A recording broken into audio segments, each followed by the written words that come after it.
आपके चरणों में आते हैं प्रभु। हम धन्यवाद देते हैं कि आपने हम सबकी मदद सहायता अगुवाई किया प्रभु। और जो भी प्रभु इन बच्चों ने गाया बजाया प्रभु, आपने उसको स्वीकार किया मेरे खुदा। हम धन्यवाद करते हैं प्यारे परमेश्वर। आज की रोटी आज हमें देती कि आपका वचन कहता है प्रभु, मनुष्य केवल रोटी से नहीं परंतु परमेश्वर के मुख के निकले हर एक वचन से जीवित रहता है। हाँ मेरे परमेश्वर, आप अपना आत्मिक भोजन हमें दीजिए मेरे खुदा। हम धन्यवाद देते हैं मेरे खुदा। आपके दास के आपके हाथों सौंपते प्रभु यीशु मसीह। आप अपने दास के परमेश्वर अंदर होकर हम सबसे बातें कीजिए प्रभु।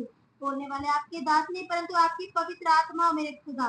हम धन्यवाद देते हैं। हमारे आत्मिक कान खोलिए प्रभु, ताकि हम तब तक लगा कि ध्यान पूर्वक आपके वचन को सुन पाए मेरे खुदा। हम धन्यवाद देते हैं। छोटी सी प्रार्थना प्रभु आपके चरणों में रख के मांगते हैं जीवित परमेश्वर प्रभु यीशु के नाम से, आमीन।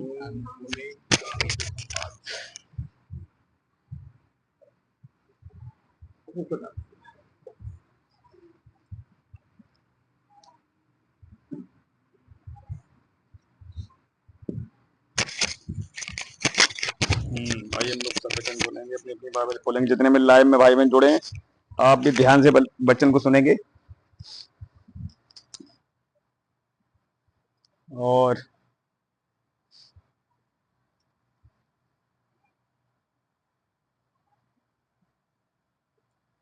जितने भाई बहन जुड़े हैं, जो लोग सचमुच अभी जग रहे हैं, लाइव में जुड़े हुए, वचन ध्यान सुनना सब लोग, क्योंकि समय बहुत करीब मसीह आने वाले हैं। और सचमुच बाइबल बताती है, जो लोग परमेश्वर से प्रेम करेंगे उन्हें छुड़ाया जाएगा और बचाया जाएगा। इसलिए बहुत जरूरी है, हम कुछ ऐसे वचन देखेंगे आधा घंटे के लिए। हम निकालेंगे, पहले आएंगे भजन में, ठीक है। आप जानते हैं भजन सत्र निकालेंगे 91, उसके बाद फिर आगे चलेंगे।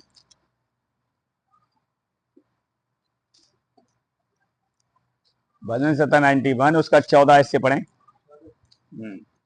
उसने जो मुझसे स्नेह किया इसलिए मैं उसको छुड़ाऊंगा। मैं उसको ऊंचे स्थान पर रखूंगा, क्योंकि उसने मेरे नाम को जान लिया है।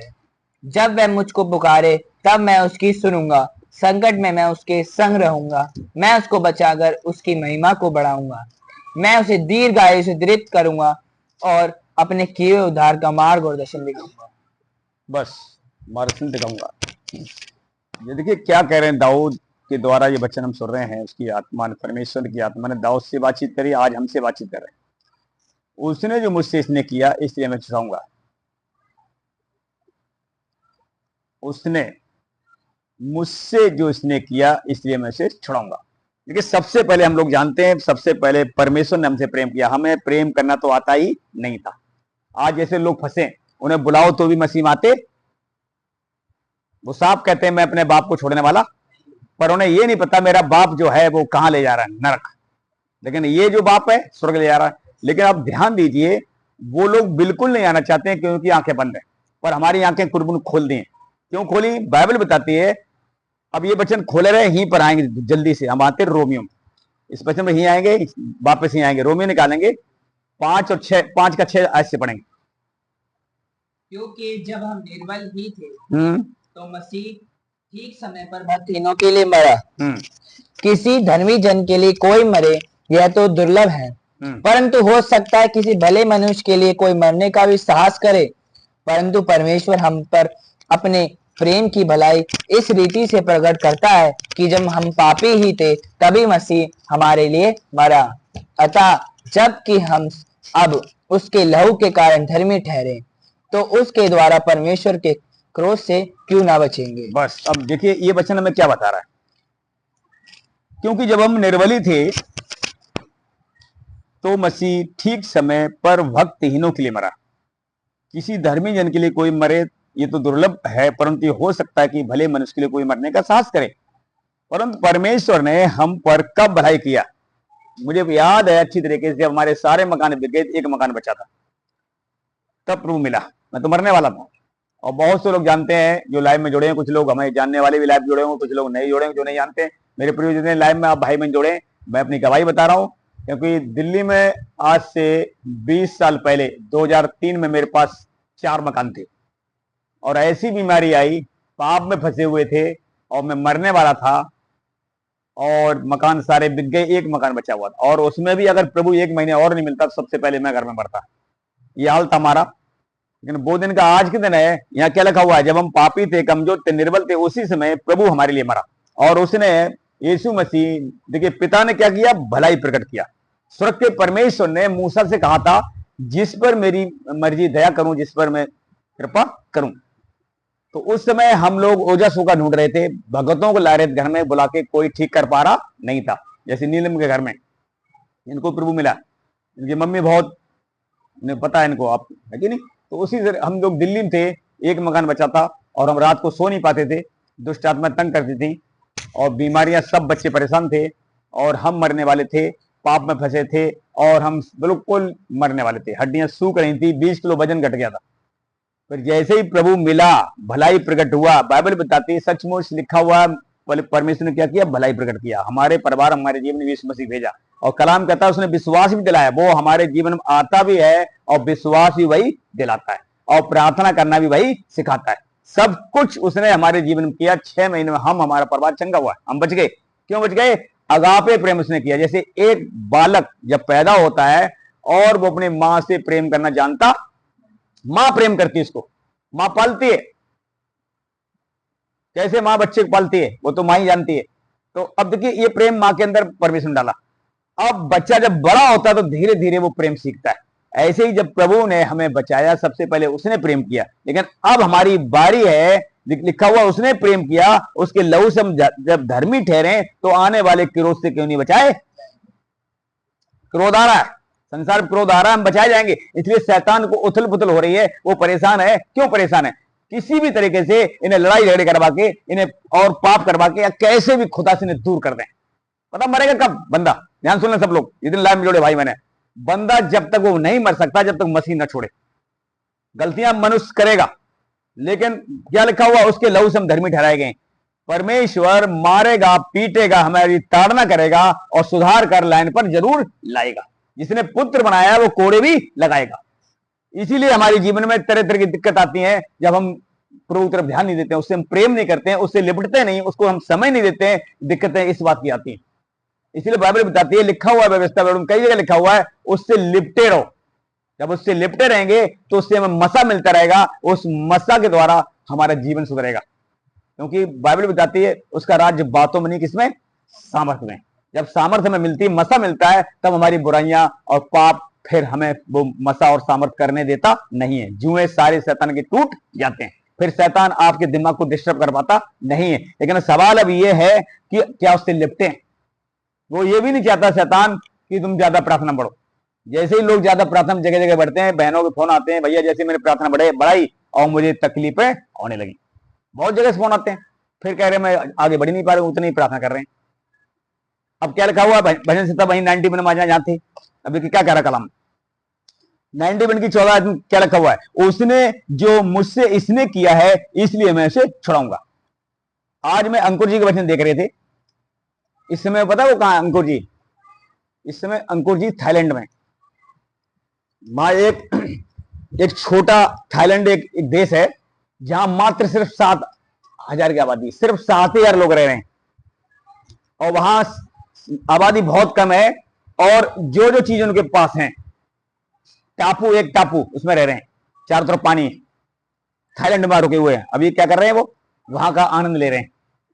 सब किसी को आनंद नहीं मिलेगा, सही बात। वो उन्होंने यही सारी बातें छोटी वीडियो बना के भेजी थी वहां से। कह रहे देखिए, ये सारा आनंद जमीन पर जो अच्छी सी चीजें प्रभु ने बनाई है, उसका आनंद मनुष्य ले सकता है, वही ले सकता है जो सारे पाप किसी खत्म हो जाएंगे। क्योंकि हमारे ऊपर, आपके ऊपर हमारे माँ बाप के कर्ज होते हैं, वो खत्म नहीं हो पाते हैं। क्यों नहीं हो पाते हैं? क्योंकि आपने देखा, यीशु मसीह जब फरीसी था, सिमोन घर में गए थे, दावत में गए थे, अभी तक पानी भी आया उनके हाथ में नहीं, तब तक एक पापनी स्त्री आई और उसके पैरों में गिरकर रोने लगी, और आंसू उसके बहने लगे, और पैरों को पोंछने लगी, और पैरों को चूमने लगी। और वहां सब लोग, सिमोन फरीसी लोग अपने धर्मी समझते थे, वो सोचते थे हमने नहा धो लिया, हम धर्मी हो गए। मतलब लोटा अंदर नहीं मांजते, कहां मांजते थे? बाहर। तो सिमोन के घर में जब यीशु मसीह दावत में बैठे थे, तो सिमोन के घर में लेडीज आई, पापनी स्त्री, जो गलत काम करती थी, और यीशु मसीह पैरों में लेट गई और रोने लगी। और प्रभु देख रहा है, उसे छुटा रहा, वो पैर छोड़ रही पैर चूम रही है, रो रही है, चूम रही है, रो रही है, अपने बालों से पहुंच रही है। और वो लोग फरीसी बैठे हैं, वो धर्मी अपना समझते हैं, वो कह रहे हैं, मन में सोच रहे हैं, अगर ये भविष्यता होता, इसमें समझदार होता, अगर अंदरूनी बात जानता, तो पाप ने स्त्री को अपने करीब आने देता, क्योंकि बाकी पाप ने स्त्री, बदनाम स्त्री थी वो। लेकिन यीशु मसीह तो मन की बात जान लेता है। जैसे ही उन्होंने सोचा, प्रभु ने कहा, हे समौन सुन, मैं तेरे घर में आया हूं, अभी तक तूने एक गिलास पानी भी, और ये स्त्री जब से आई है, मैं जानता हूं ये स्त्री कौन है। सो ये उनके चौंक गए। तुम सोचते हो मैं जानता हूं स्त्री कौन सी, मैं जानता हूं स्त्री कौन है, ये स्त्री पाप ने, मैं जानता हूं, मैं जानता हूं, ये मत सोचो मैं जानता नहीं। अब सुन, ये जब से स्त्री आई मेरे पास, इसने मेरे पैरों को चूमना और रोना, मेरे पांव को धोया है, आंसू से धोया है, और तूने अभी गिलास, एक पानी के हाथ धोने के लिए गिलास पानी दिया। इसका प्रेम ये दर्शाता है, इसके बहुत सारे पाप क्षमा हो गए, पर तूने अभी तक प्रेम नहीं किया, एक गिलास पानी भी नहीं दिया। फिर प्रभु ने कहा, सुन, 2 लोग दिनार थे, 2 लोगों का कर्जा था किसी महाजन पे। महाजन को एक से 500, एक से 50 रुपए लेने थे, 50 दिनार, एक से 500 दिनार। अब दोनों ने पटा नहीं पाए। अब बता कौन से ज्यादा प्रेम करेगा, 500 वाला या 50 दिनार वाला। उसने कहा, सिमोन ने 500 वाला करेगा, जिसके साथ क्षमा हुए। तो देख ले, अब स्त्री से आई, इसने मेरे पैर चूमना, इसने प्रेम करना नहीं छोड़ा, इसके बहुत सारे पाप क्षमा हुए, अभी तक तूने एक गिलास पानी भी नहीं दिया। तो चुप, समझ में आ गई उनकी, ये भविष्य नहीं है, ये तो मालिक है, सृष्टि करता है। तो मेरे प्रियो, आज भी लोग पता क्या समझते हैं, जो यीशु मसीह नहीं जानते हैं। चलो जो जानते भी, कुछ लोग सोचते हैं, जिन्होंने बाइबल ज्यादा पढ़ ली, वो सोचते मेरे ज्यादा कोई धर्मी नहीं है। ऐसा नहीं सोचना चाहिए, सही बता रहा हूं। आज अंतिम दिनों में भी ध्यान सुन लेना सब लोग, जो अंदर से नहीं बदलेगा वो कभी स्वर्ग में नहीं जाएगा। आज दिक्कतें क्यों आ रही हैं चारों तरफ, हम तो ये देख रहे हैं चारों तरफ, जहां जहां प्रभु बाहर ले जा रहा है, यहां संगम ब्रह्म, सब जगह कलेश आ रहा है, सबके घरों में कलेश है। चाहे बिहार ले लो, चाहे बिहार ले लो, बिहार में जाता था वहां भी ले लो, चाहे सहजानपुर ले लो, कटिया गांव में अजय भाई फोन आया, वहां सब जगह ले लो। देखिए, किसी में घर में कलेश नहीं है तो सरकार, गवर्नमेंट परेशान कर रही है, कलेशियां फास्टर पकड़ ले जा रही है, कलेश में सब है। लिखा हुआ, कुछ लोग जाएंगे जेल में, वहां परखे जाएंगे, कुछ घर में परखे जाएंगे, कुछ पड़ोस में परखे जाएंगे, परखे सब जाएंगे, तब स्वर्ग में जाएंगे, ऐसे नहीं जाएंगे। तो मेरे प्रियो भाई, मैंने जितने लाइव में जोड़े, आपके घर में चाहे कलेश हो, चाहे उपद्रव हो, चाहे कुछ भी हो, खुदा से प्रेम करना मत छोड़ना है। बाइबल बताती, जो लोग परमेश्वर से प्रेम रखते हैं, उनके लिए सारी बातें मिलकर भलाई लेकर आएंगे। अगर हमने प्रभु से छोड़ दिया, हट गए, तो बेमौत मारे जाओगे, कुछ कोई बचने का ऑप्शन नहीं है। लगन लगे रहे तो पूरा ऑप्शन है। एक पल बाद तुम्हारा दिमाग चेंज कर दे, इसके हाथ में। डिस्टर्ब कौन कर रहा है? शैतान। शैतान आता है, मन को गंदा करके चला जाता है, फिर वो प्रार्थना बंदा ठीक से नहीं कर पाता। और यीशु आता है, जैसे प्रार्थना करी रोए, यीशु आता है, लहू से धोकर चला, फिर प्रार्थना मन लगने लगता है, फिर साफ हो जाता है। ये शैतान गंदा करके चला जाता है, यीशु आता है, धोके चला जाता है। अब जीत उसी को होगी जो खुदा से लिपटा, इसीलिए खुदा से लिपटे रहना बहुत जरूरी है। तो आज अंतिम दिनों हम देख रहे हैं, परमेश्वर बहुत सी जगह, ऐसा मान लो आप, अभी जब मेरे पास फोन आया था तो वहां पर हम देखते हैं 30 गांव के लोग आ रहे हैं, लेकिन डराया जा रहा, धमकाया जा रहा कि यहां पर प्रार्थना करने आओगे तो ये होगा वो होगा। लोग क्या हुआ, वहां घबरा रहे हैं, परेशान हो रहे हैं। कौन परेशान है? शैतान। मनुष्य परेशान नहीं, परेशान कौन है? वो डिस्टर्ब हो रहा है। लेकिन कोई बात नहीं, शैतान बाइबल बताती है छोटा है, असीमित है, सीमित, उसकी समझ ज्यादा नहीं है, पर हमारे परमेश्वर सामर्थ असीमित है। तो इसलिए असीमित परमेश्वर हमें मिल गया है, वो हमें चलाने में, साफ करने में, बदलने में, फ्रूट लाने में सामर्थ्य है। प्रभु यीशु मसीह ने 15 में क्या कहा था? यदि तुम मुझ में बने रहोगे तो मेरा वचन तुम में बना रहेगा, फिर थोड़ा नहीं बहुत फल आएगा, बहुत फल आएगा, और मुझसे अलग होकर तुम कुछ भी नहीं का मतलब नहीं। इसलिए बहुत जरूरी है। हम यहां देखते हैं परमेश्वर क्या कर रहा है, कह रहा है उसने मुझसे इसने किया है, इसलिए मैं उसे छुड़ाऊंगा और मैं उसको ऊंचे स्तर पर रखूंगा, क्योंकि मैंने उसको जान लिया है। जब मुझे पुकारेगा तब मैं उसको सुनूंगा, संकट में उसके संग रहूंगा, मैं उसको बचाकर उसकी महिमा बढ़ाऊंगा, मैं उसको दीर्घ से तृप्त करूंगा, अपने एक उद्धार का मार्गदर्शन। अब हमने करना क्या है? प्रेम करना। दाऊद अपने प्रेम को पाप करने के बाद घटाया नहीं, बढ़ाया, तब बचाया गया। अब हम आते हैं जल्दी से, भजन 97 में ही है, हम आते हैं 42 अध्याय में, पहले 42 का 1 से पढ़े। देखिए दाऊद यहाँ कितना प्रेम दिखा रहा है अपने प्रभु को। जैसे हिरनी नदी के जल के लिए हाँफती है, वैसे ही ये परमेश्वर मैं तेरे लिए हाँफता हूँ। जीते परमेश्वर, हाँ परमेश्वर का मैं प्यासा हूँ। मैं कब जाकर परमेश्वर को अपना मुंह दिखाऊंगा। मेरे आंसू दिन और रात आहार हुए हैं, मेरा आहार हुए हैं, और लोग दिन भर मुझसे कहते रहते हैं कि तेरा परमेश्वर कहाँ है। यह स्मरण करके मेरा प्राण शोकित हो जाता है कि मैं कैसे भीड़ के संग जाया करता था। मैं जय जयकार और धन्यवाद के साथ उत्सव करने वाली भीड़ के बीच में परमेश्वर के भवन को धीरे धीरे जाया करता था। हे मेरे प्राण, तू क्यों गिरा जाता है? तू अंदर ही अंदर क्यों व्याकुल है? परमेश्वर पर आशा लगाए रहे, क्योंकि मैं उसके दर्शन से उद्धार पाकर फिर उसका धन्यवाद करूंगा। बस तो देखिए दाऊद क्या कह रहा है, जैसे हिरनी नदी जल के लिए हाँफती है, वैसे ही हे परमेश्वर मैं तेरे लिए हाँफता हूं। जब किसी व्यक्ति से गलती हो जाती है, वो फिर जाता कहां, सवाल ये उठता है। अपने बाप के पास जाता है तो वो बच जाएगा, बाप से हटेगा तो फिर कौन बचाएगा। गलती हो तो भी उसी मसीह के पास जाओ, बहुत जरूरी है। गलतियां सबसे होंगी, पर गलती करने वाला दाऊद ये था, कहां जा रहा है, अपने प्रभु को छोड़ रहा नहीं। कह रहा जैसे हिरनी प्यासी है, प्रभु मैं तेरे लिए, पिता परमेश्वर मैं तेरे लिए हाँफता हूं, प्यासा हूं। जीवते परमेश्वर ईश्वर, हाँ परमेश्वर का मैं प्यासा हूं। मैं कब जाकर परमेश्वर को अपना मुंह दिखाऊंगा। मेरे आंसू दिन और रात मेरे आहार हुए। बहुत रोता था दाऊद। बताइए अब कितना बड़ा पश्चाताप था दाऊद का। बाइबल बताती है वो उसके बिस्तर भीग जाते थे, हड्डियां सबसे। 13 साल परमेश्वर दाऊद ने क्या किया, जंगलों में भटका बेचारा, लेकिन परमेश्वर छोड़ा नहीं। फिर बड़ा इनाम दाऊद के ही घराने से यीशु मसीह आए। कितनी बड़ी बात। जब हम प्रभु से प्रेम करते हैं, अपने बाप को छोड़ते नहीं, तो हमारा पिता भी हमें हर बुराइयों से जरूर बचाएगा। छोड़ेगा नहीं, वो बचाएगा, ऐसा कर देगा हमारे मन हृदय को बुराई करने ही न देगा। इसलिए हम क्या करें, अपने बाप से प्रेम में लिपटे रहें। यहाँ लिपटे हुए दाऊद है।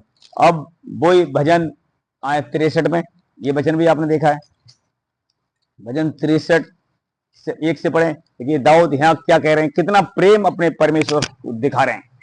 हे परमेश्वर, तू मेरा परमेश्वर है। मैं तो ये यत्न से ढूंढूंगा सूखी और निर्जर ऊसर भूमि पर। मेरा मन तेरा प्यासा, मेरा शरीर तेरा अति अभिलाषी है। इस प्रकार से मैंने भविष्यवाण में तुझ पर दृष्टि की कि तेरी सामर्थ और महिमा को देखूं, क्योंकि तेरी करुणा जीवन से भी उत्तम है। मैं तेरी प्रशंसा करूंगा। इसी प्रकार मैं जीवन भर तुझे धन्य कहता रहूंगा और तेरे नाम लेकर अपने हाथ उठाऊंगा। बस क्योंकि हम देख रहे हैं, हे परमेश्वर तू मेरा परमेश्वर है, मैं तुझे यत्न से ढूंढूंगा। यत्न क्या है, देखिए अब आगे बता रहा है, सूखी और निर्जल ऊसर भूमि पर मेरा मन प्यासा है, मेरा शरीर तेरा अतल अभिलाषी है। जैसे जमीन पानी की प्यासी है, वैसे हे पिता परमेश्वर मेरी आत्मा तेरे लिए प्यासी है। तड़पता था दाऊद अपने बाप के लिए, प्रेम के लिए। क्या तुम तड़पते हो, गीत नहीं गाते हो? जब हम जैसे तड़पते हैं, गीत गाते हैं, 2-4 गीत गाओ, आत्मा से भर जाते, फिर और मन करता गाओ, और गाओ और गाओ, और आत्मा हमारी उसकी प्यासी होती चली, और वो आत्मा को तृप्त करता चला जाता है। जीवन का जल हमारी आत्मा जो हमें मिलता है गीत गाने से, जो मसा मिलता है, जल मिलता है, वो आत्मा को हमें जो मिलता है, वो आत्मा फिर कभी न मरने के लिए तैयार हो जाता है। इसलिए ऐसे बोलते हैं जीवन का जल। प्रभु यीशु मसीह क्या कह रहे हैं 7:37 में, मेरे हाथ फैलाकर हे प्यासे, पानी के जल के प्यासे लोगों मेरे पास आओ। जीवन के जल के प्यासे लोग, जो कोई प्यासा वो मेरे पास आए, मुझ में से पिए, फिर उसमें क्या होगा, जीवन के जल की नदियां बहने लगेंगी। 7:37 में कहा। पर्व के दिन, अंतिम दिन, जब पूरा पर्व खत्म हो गया, यीशु मसीह नहीं गए, लास्ट में गए और वहां पर प्रचार कर रहे हैं, और लोग आए, बहुतों जीवन उस दिन बचाए गए। उसके सगे भाई कह रहे हैं, अब तू छिप के घर में बैठा हुआ तो जाना, अब प्रसिद्ध होना चाहता है, कोई घर में बैठे से प्रसिद्ध नहीं हुआ, फेमस होना चाहता ना, तो जा खुल के प्रचार कर। और यीशु मसीह जानते थे, जहां जहां पत्थर से लोग मारते थे, वहां पर रुक जाते थे, कुछ देर बाद या अगले दिन, 2 दिन, 4 दिन, 5 दिन रुक जाते थे। जब जब उन्हें पकड़ने पर लोग आते थे ना, तो कुछ दिन वहां नहीं जाते थे, फिर और कहीं जाते थे, इलाका चेंज कर देते थे। हालांकि वो सृष्टि करता थे, फिर भी उन्होंने ऐसा काम क्यों किया, आप देख सकते हो।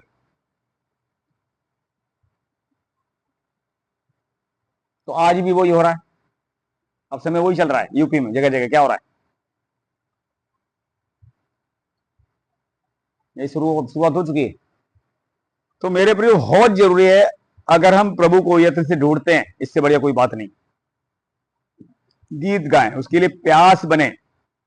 जैसे भूख लगती है रोटी सब्जी के में शरीर में, तो बिना खाए आराम मिलता नहीं, पानी प्यास लगती पीते हैं तब आराम मिलता है। ऐसे ही क्या प्रभु के पास बिना बैठे, बिना गीत गाए, प्रार्थना करने, बिना बाइबल पढ़े क्या चैन मिलता है? चैन नहीं मिलना चाहिए, उसके पास आना चाहिए। यह है भूख प्यास। अब जल्दी से एक दो वचन और देखते हैं, हम आते हैं पहला थिस्सलुनीय 5। कुछ लोग पता क्या आलसी हो गए, प्रार्थना में आगे बढ़ते ही नहीं। 5 मिनट प्रार्थना, 10 मिनट, आधा घंटे की प्रार्थना नहीं पढ़ते हैं।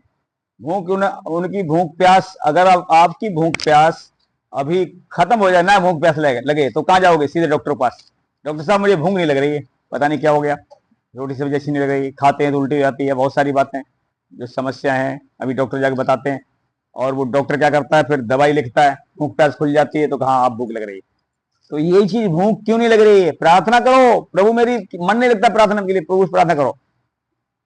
पहला थिस्सलुनीय 5 का 19 से पढ़ो। आत्मा को ना बुझाओ, भविष्यवाणी को तुच्छ ना जानो, सब बातों को परखो, जो अच्छी हैं उसे पकड़े रहो, सब प्रकार की बुराई से बचे रहो बस। तो देखिए, आत्मा को ना बुझाओ। आत्मा कब बुझेगी? जब आत्मा की खुराक ना मिलेगी। अभी हम पढ़ रहे हैं लगातार, उसने मुझसे इसने किया, हम प्रभु से लिपटे रहें।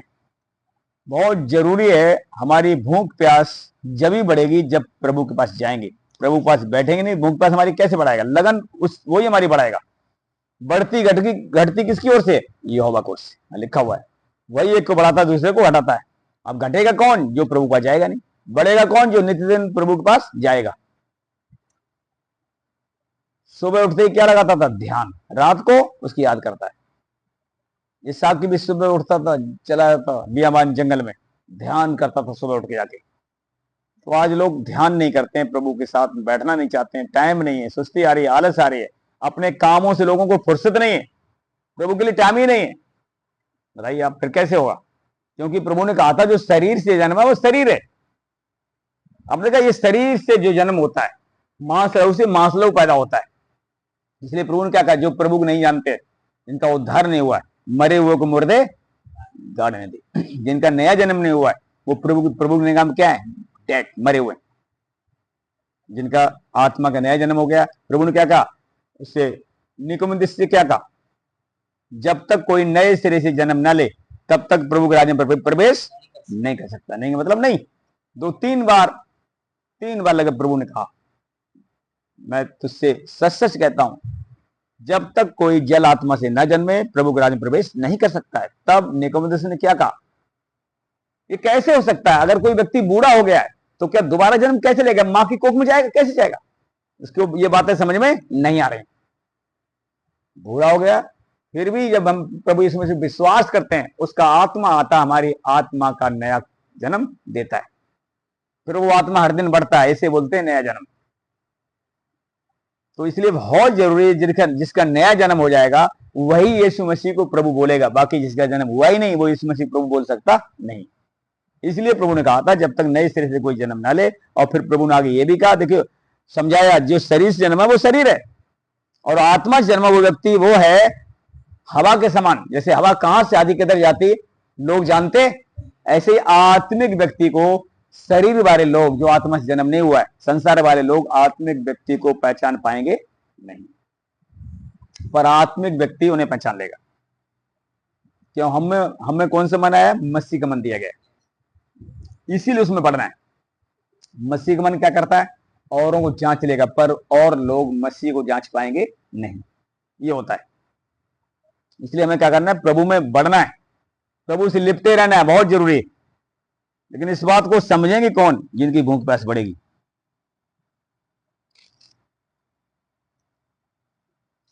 क्योंकि परमेश्वर ने हमें बुलाया है, और इसीलिए बुलाया है। मत्ती जल्दी से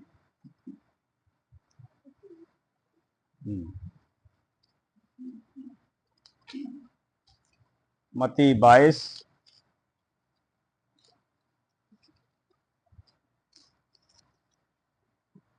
और उसका 36 और 37। हे गुरु, व्यवस्था में कौन सी आज्ञा बड़ी है? उसने उससे कहा, तू परमेश्वर अपने प्रभु से अपने सारे मन और अपने सारे प्राण और अपनी सारी बुद्धि के साथ प्रेम रख। बड़ी और मुख्य आज्ञा तो यही है, और उसी के समान यह दूसरी भी है कि तू अपने पड़ोसी से अपने समान प्रेम रख। यही दो आज्ञा सारी व्यवस्था और भविष्यताओं का आधार है। बस ब्रेक लगाओ। तो देखिए, सबसे बढ़िया, हे गुरु, व्यवस्था में कौन सी आज्ञा बढ़ी है? उसने उससे कहा, तू अपने परमेश्वर प्रभु से अपने सारे मन और अपने सारे प्राण, अपने सारे बुद्धि के साथ प्रेम कर। मतलब ये जो आज्ञा दी बड़ी, क्या कर? अपने परमेश्वर, अपने यहोवा से, अपने यीशु मसीह से प्रेम रख, उससे लिपटा रहे। और दूसरी आज्ञा बताई, अपने समान अपने पड़ोसी से प्रेम कर। यही सब कुछ पूरा करता है। मतलब अपने पिता से यीशु मसीह को सबसे पहला स्थान देना है तो देना है। जब उससे लिपटे रहेंगे, बाकी वो हमें प्रेम करना पड़ोसी से सिखा देगा। अगर हम उससे प्रेम नहीं करेंगे तो प्रेम आएगा कहां से? प्रेम हमारे अंदर पैदा कौन करता है? यीशु मसीह। वो सबसे प्रेम रखता है, इसलिए उससे हमें लिपटे रहना है। और यीशु मसीह ने यूहन्ना 14 में, बस एक वचन होने का, जल्दी जल्दी फटाफट, यूहन्ना 14 उसका 23 पढ़े, लूका के बाद 14 का 23। यीशु ने उसको उत्तर दिया, यदि कोई मुझसे प्रेम रखेगा तो वह वचन को मानेगा, और मेरा पिता उससे प्रेम रखेगा, और हम उसके पास आएंगे और उसके साथ वास करेंगे। जो मुझसे प्रेम नहीं रखता वह मेरे वचन नहीं मानता, और जो वचन तुम सुनते हो वह मेरा नहीं वह पिता का है जिसने मुझे भेजा है। बस देखिए, प्रभु यहाँ क्या कह रहे हैं? यीशु ने उनको उत्तर दिया, यदि कोई मुझसे प्रेम रखेगा तो मेरे वचन को मानेगा। अब आप वचन मानते हो तो इसका मतलब आप प्रभु से प्रेम रखते हो। अब इसी में प्रेम में बढ़ना है। मैं मान लो आप वचन सुन रहे हो, प्रेम कर रहे हो प्रभु से, अच्छी बात, पर प्रेम को बढ़ाओ। जैसे ही प्रेम बढ़ता है तो हमारा सबका जिस समस्या में फंसे लोग, उनका छुटकारा होता चला। क्या कहा उसने? मुझसे ज्यादा प्रेम किया। किसने? वो स्त्री जो आई थी, उसके बहुत सारे पाप क्षमा हुए। ये हमारे पुरखों के श्राप होते हैं।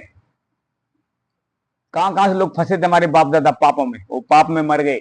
वो तो धन्यवाद करो खुदा को, उसने हमें बुलाया है, तो छुड़ा रहा है। धीरे धीरे हम क्या हो रहे हैं? अंश अंश करके यीशु मसीह स्वभाव में बदले जा रहे हैं। तो बहुत जरूरी है, इसीलिए हम क्या करें? हमारा प्रेम प्रभु के प्रति हर दिन बढ़ना चाहिए। फिर हम पूरी रीत से छुड़ा लिए जाएंगे, पूरी रीत से। अद्भुत बात है ये, सचमुच ये अद्भुत बात है। उसी की समझ में आएंगी जिसके अंदर पवित्र आत्मा बढ़ेगा। पवित्र आत्मा बातें कर रहा है हम सबसे। पवित्र आत्मा जब हमारे अंदर सबके अंदर बढ़ता है तो अद्भुत बातें आती हैं परमेश्वर की। ये ब्रेक लगाते हैं, ठीक है? तो कल स्कूल जाने लोगों को प्रभु सबको आशीष दे। आइए आंखों बंद करेंगे, हम लोग प्रार्थना करेंगे, धन्यवाद करेंगे। महान परमेश्वर, जितने भाई बहन लाइफ में जुड़े हुए हैं प्रभु जी, सचमुच मेरी विनती, मेरी प्रार्थना, इन भाई बहनों को, बड़ों को, छोटों को, बूढ़ों को, सबको छूड़े।